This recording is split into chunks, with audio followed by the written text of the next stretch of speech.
First of all, I thank you for accepting me. It is an honor to be before you. The mighty people of everywhere from around the world that we represent justice and fairness in a budget that is not on the backs of the poor and the oppressed.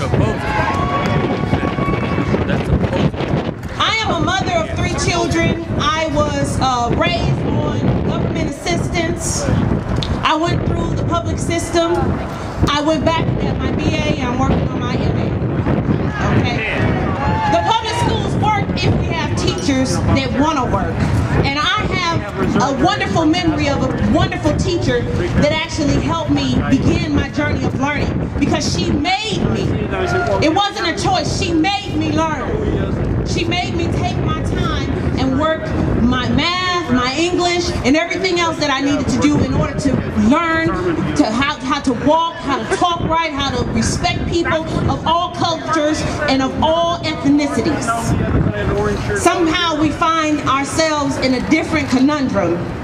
I see injustice and I have to rise. I am just a simple parent, but I'm not going to take this sitting down.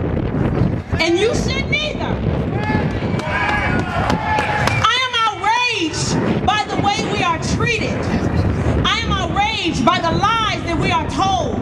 I am outraged by the way that they think we will just sit by and let them take our finances, take our taxes, and then spend them any way they feel they should.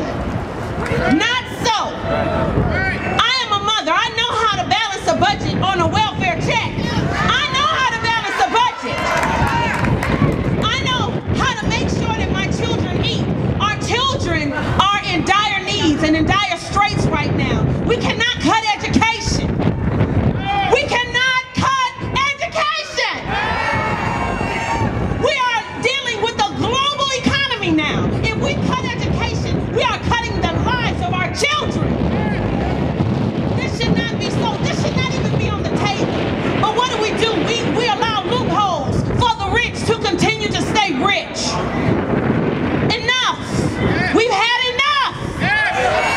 We're mad and we're not going to take it anymore. I'm not going to sit on my duff and allow you to take my money and spend it the way you feel that it should be spent so you can keep your corporate jet.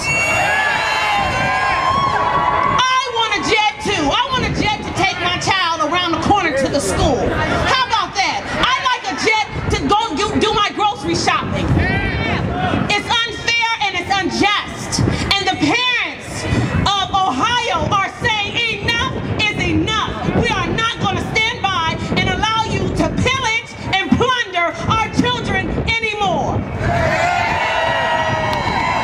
Now, they wanted me to talk about some other things, but you know, it's about what we believe in our own hearts. And I have to go back home and I have to face mothers, my friends, my friends that are police officers that are in fear of their jobs. They're putting an economy together for us that is going to invoke riots. It's going to invoke people marching and fighting for their rights to live. We are supposed to be able to live with liberty and dignity without being plundered and pillaged by the very people that are supposed to support, that are from the very people that are supposed to be our representatives and fight for our interests, not just the interests of those that are rich